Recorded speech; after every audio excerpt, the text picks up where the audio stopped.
శౌర్య, ఏంట్రా ఈ దెబ్బలు?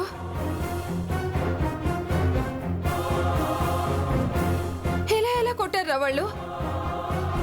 నువ్వేమైనా దొంగవా, హంతకుడివా? పోలీసులు అరెస్ట్ చేశారన్న విషయం మాతో ఒక్క మాట అయినా ఎందుకు చెప్పలేదురా? ఇంత జరిగినా ఒక్క ఫోన్ కూడా చేయవెందుకు? అసలు మేమున్నామన్న విషయం నీకెందుకు గుర్తుండదురా? ఏం జరిగినా మాకు చెప్పవా?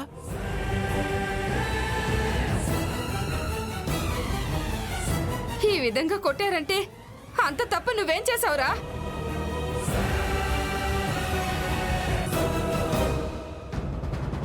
I love you, I love you, I love you. రే శౌర్య, రే శౌర్య, రే శౌర్య, రే వాడిని ఏంట్రా కొట్టావేంట్రా? ఇది? శౌర్య, ఆగు! శౌర్య, శౌర్య, శౌర్య, ఏంట్రా వాణ్ణి కొడతావేంట్రా?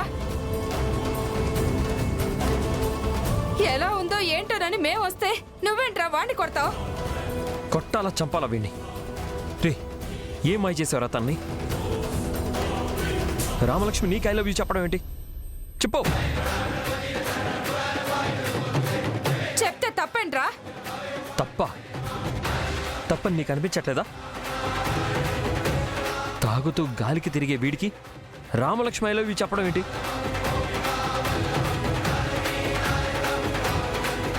రామలక్ష్మి చాలా మంచిది, ఆ రఘురామ్ గారు అమ్మాయి.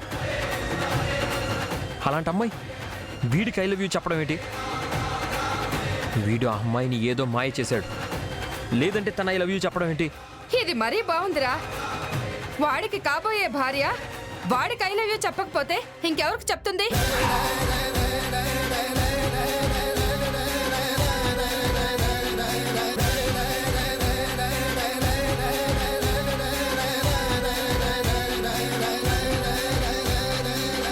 కాబోయే భార్య?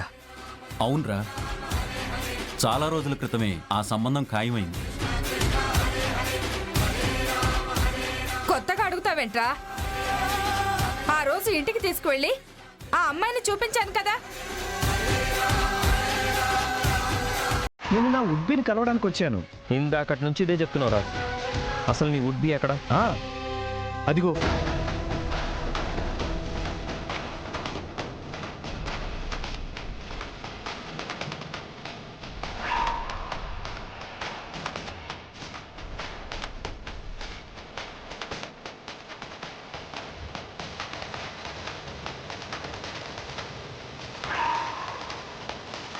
రామలక్ష్మితో వీడికి పెళ్లి ఖాయమైందా?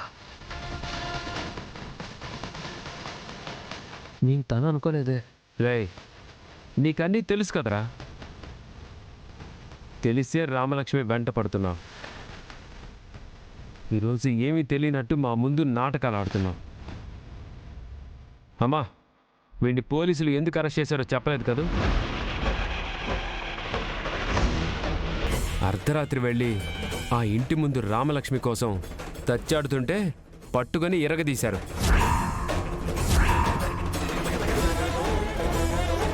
చివరికి నేనే వీడిని విడిపించుకొని తీసుకురావాల్సి వచ్చింది.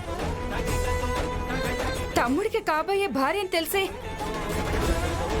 ఆ అమ్మాయి చుట్టూ నువ్వు తిరగడం ఏంట్రా? తప్పు కాదు. నిజంగా రామలక్ష్మికి వీడికి సంబంధం ఖాయమైందని నాకు తెలీదు. తెలుసుంటే కన్నెత్తి కూడా చూసుండేవాడిని కాదు.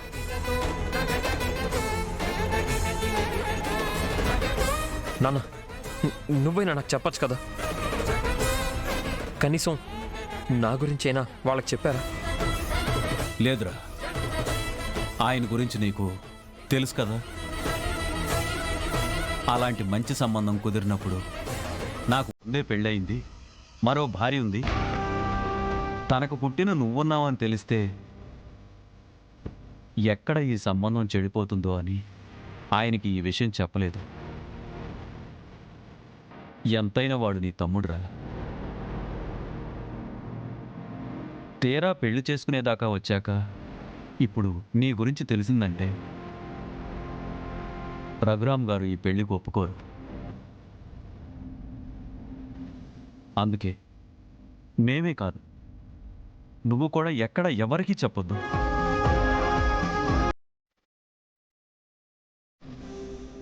ఒక మంచి సంబంధం కుదిరింది. రఘురామ్ గారు లాంటి మంచి మనిషికి మన ప్రశాంత్ అల్లుడు కాబోతున్నాడు. నీ గురించి చెప్పి దయచేసి వీడి జీవితం నాశనం చేయకు. నీకు దండం పెడతాను. తండ్రిగా నిన్నెప్పుడూ ఏ సహాయం అడగలేదు. ఈ ఒక్క సహాయం మాత్రం చేయరా.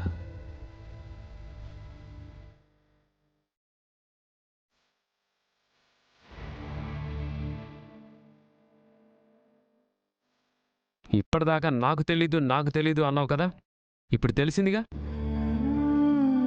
రామలక్ష్మి నాకు కాబోయే భార్య. ఇంకెప్పుడు తన జోలికి వెళ్ళకు. పదమ్మా.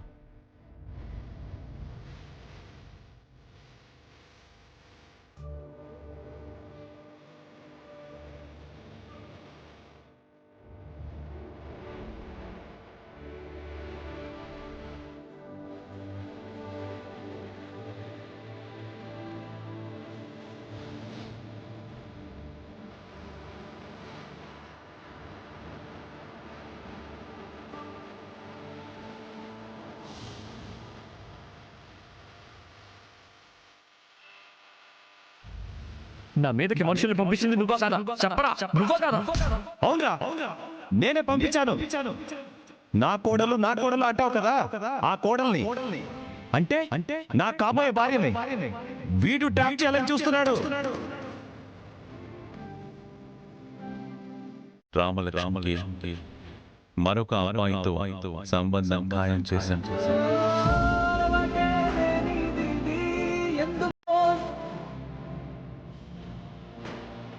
I love you. I love you.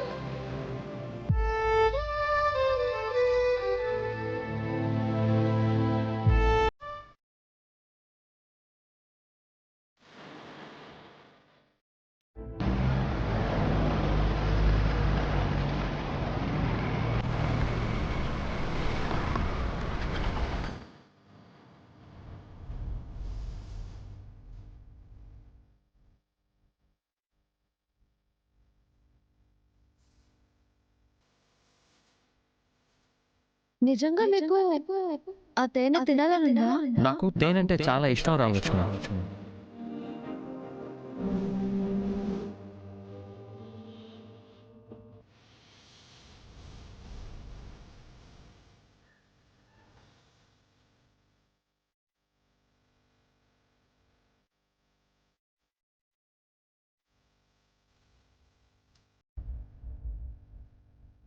అమ్మా, కల్తీ లేని కొండతేనె తల్లి, అనుమానం ఉంటే పరీక్షించుకోమ్మా.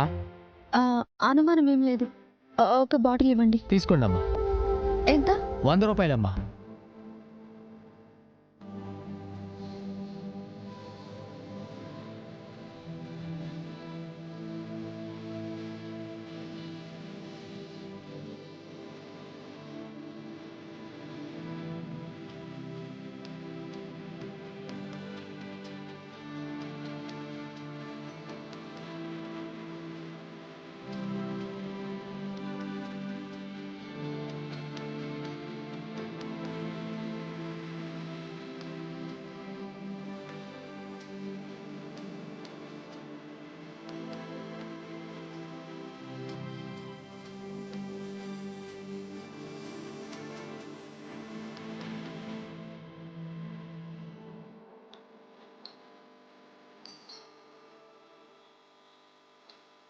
నాకు కాబోయే భార్య నీకు అందంగా కనిపించాలని మొహానికి క్రీములు పూసుకుని కూర్చుంది.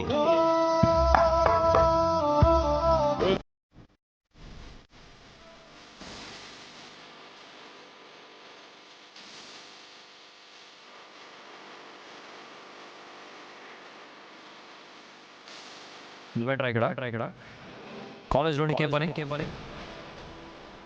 నాకు కాబోయే శ్రీమతిని కలవడానికి వచ్చాను. అసలు ఎవరి గురించి నువ్వు మాట్లాడేది? అదిగో తనే వస్తుందిగా.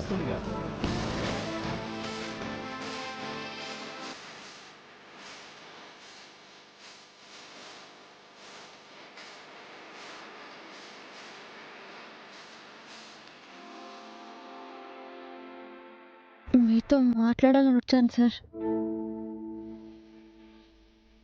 మాట్లాడడానికి ఏం లేదు, వెళ్ళిపోరాం లక్ష్మి. అంత బాధపడుతున్నారని తెలిసి కూడా ఎలా వెళ్ళిపోమంటారు సార్?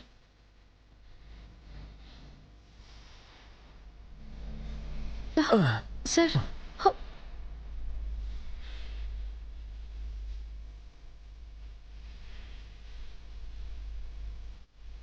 నేనెందుకు బాధపడతాను? నాకే బాధ లేదు. నా రూమ్కి నువ్వు ఇలా రావడం కరెక్ట్ కాదు. వెళ్ళిపోరాం లక్ష్మి. సార్, ప్రశాంత్కి నేను ఐ లవ్ యూ చెప్పింది నిజంగా తన మీద ఉన్న ప్రేమతో కాదు. అలా చెప్పాల్సి వచ్చింది అంతే. తనతో నీకు సంబంధం ఖాయమైంది. అలాంటప్పుడు నువ్వు ఆ మాట తనకి చెప్పడం తప్పేం కాదు. ఇక్కడి నుంచి వెళ్ళిపోరాం లక్ష్మి. మీరింత బాధపడుతున్నారని నేను వస్తే మీరేంటి సార్ వెళ్ళు వెళ్ళు అంటున్నారు? మరొకరితో నీ పెళ్లి ఖాయమైంది. పెద్దవాళ్ళ నిర్ణయం అయిపోయాక ఇలా నువ్వు రావడం, నాతో మాట్లాడడం కరెక్ట్ కాదు రామలక్ష్మి. దయచేసి వెళ్ళిపో. మనసులో బాధని దాచిపెట్టుకొని ఎందుకు సార్ ఇలా మాట్లాడుతున్నారు? దాచిపెట్టుకోవడానికి బాధ తప్ప ఏమీ మిగలనప్పుడు ఇలా కాకపోతే ఎలా మాట్లాడతావు?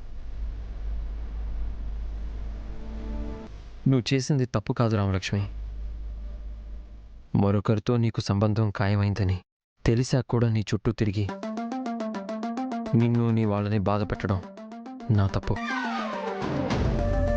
కొన్ని తెలియనంత వరకు నా తరపున నీకు చిన్న చిన్న ఇబ్బందులు వచ్చుండొచ్చు. ఇక్కడి నుంచి నా వైపు నుంచి ఎలాంటి ఇబ్బంది ఉండదు. నీకోసం అర్ధరాత్రులు మీ ఇంటికి రాను, నీ వెంట పడను, నీకు ఫోన్ చేయను. మీ వాళ్ళు చూసిన సంబంధం చేసుకొని నువ్వు ఆనందంగా ఉండు. ప్రశాంత్కి ఐ లవ్ యూ చెప్పాను అని మీకు బాధగా లేదా సార్? ఎందుకు బాధ? కాబోయే భర్తే కదా, అదేమీ తప్పు కాదు. పెళ్లి సంబంధం కుదిరాక నువ్వు ఇలా రావడం, మనం ఇలా మాట్లాడుకోవడం ఇది తప్పు. అందుకే వెళ్ళిపోమంటున్నాను. మళ్ళీ ఎప్పుడు ఇటువైపు రాకో. ఇంత కఠినంగా ఎలా మాట్లాడగలుగుతున్నారు సార్? నిజం మాట్లాడితే కష్టంగా, కఠినంగా అనిపిస్తుంది, కానీ తప్పదు. గతంలో మన మధ్య ఏం జరిగిందనేది మర్చిపోయి హాయిగా నీ బతుకు నువ్వు బతుకు. మీ ప్రేమను నేను కాదన్నాను అని, మా బాబాయ్ మిమ్మల్ని బెదిరించాడు అని, ప్రశాంత్కి నేను ఐ లవ్ యూ అని చెప్పానని, మా వాళ్ళు నాకు పెళ్లి సంబంధం కుదిర్చారని, దీంట్లో ఏదో ఒక కారణం చూపించి మీరు నా ప్రేమని కాదనొచ్చు. కానీ మా ఇంట్లో వాళ్ళు నాకు సంబంధం ఖాయం చేసిన తర్వాత కూడా నేను మిమ్మల్ని ప్రేమించాను సార్. మీతోనే కలిసి బ్రతకాలని ఆశపడ్డాను. అప్పుడు నా ఆశని మీరు అర్థం చేసుకోలేదు. ఇప్పుడు మీరు అర్థం చేసుకున్నా నేను చేయగలిగింది ఏమీ లేదు. కానీ ఒక్కటి గుర్తుంచుకోండి సార్, మా బాబాయ్కి భయపడో, మా నాన్నగారి మీద ఉన్న గౌరవంతోనో నేను మా ఇంట్లో వాళ్ళు చూసిన మనిషిని పెళ్లి చేసుకోవచ్చు. అతను కట్టిన తాళి నా మెడలో ఉండొచ్చు. కానీ నేను మొదట ఇష్టపడింది మిమ్మల్ని.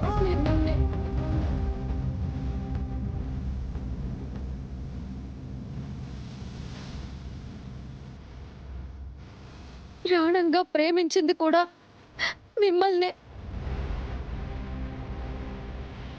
అందుకే మీరు మీ జ్ఞాపకాలు మాత్రం నేను చనిపోయేంత వరకు నా మనసులో అలాగే ఉంటాయి.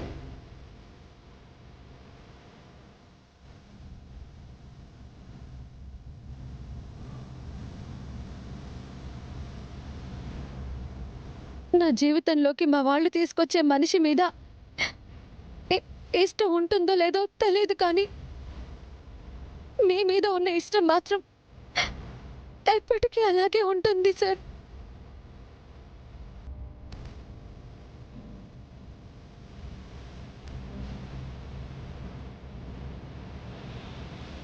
మనిషిని బెదిరించగలరు, కానీ నా మనసుని ఎవరు బెదిరించలేరు కదా సార్. అందుకే దానికి ఇష్టమైన మిమ్మల్ని జీవితం మొత్తం మోస్తూనే ఉంటుంది. మిమ్మల్ని మర్చిపోవడం అనేది ఎప్పటికీ జరగని విషయం సార్.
భయపడాల్సిన అవసరం లేదండి.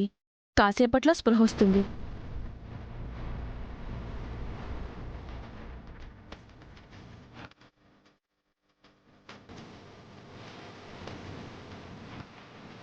అమ్మయ్యా, ఇప్పటిదాకా భయపడి చచ్చాను. నువ్వు భయపడాల్సిన అవసరమే ఉంది వదినా. తలకి దెబ్బ తగిలింది అంటే ఆ గాయం బయటికి కనిపించకపోయినా లోపల దెబ్బ తగిలింది అంటే ప్రమాదం అంటారు కదా. హా.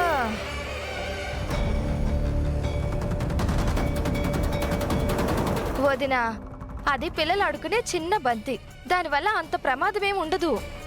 ఏమోనమ్మా, పెద్ద ప్రమాదం తప్పింది. దేవుడా, ప్రమాదం తప్పిందిలే కానీ సీను ఇంటర్వ్యూకి వెళ్తుంటే ఎదురు రాలేకపోయింది కదా. సర్లే, చారు ఎదురు రాకపోయినా మా వదిన ఆశీర్వదించి పంపించింది కదా, అది చాలు. వాడికి ఉద్యోగం తప్పకుండా వస్తుంది. ఆ ఉద్యోగం ఏదో వచ్చిందంటే శ్రీను చారు ఇద్దరూ ఓ మంచి ఇల్లు తీసుకుని వాళ్ళ పాటికి వాళ్ళు ఆనందంగా ఉంటారు. పద్మా, శ్రీనుకి ఉద్యోగం రాగానే వాళ్ళిద్దరిని వేరే ఇంట్లో ఉంచుతావా? వాణ్ణి మన ఇంటికి దూరం చేస్తావా? అంటే అన్నయ్య, అది ఉద్యోగం వచ్చాక వాడెక్కడో ఉంటూ చారు ఇక్కడుంటే ఏం బాగుంటుంది అని. ఎక్కడున్నా వాళ్ళు సంతోషంగా ఉంటే చాలని అలా అన్నాను. అయినా నువ్వు సరే అనకుండా ఏదీ జరగదు కదన్నయ్య. నువ్వు సరే అంటేనే వాళ్ళని దూరంగా పంపిస్తాను.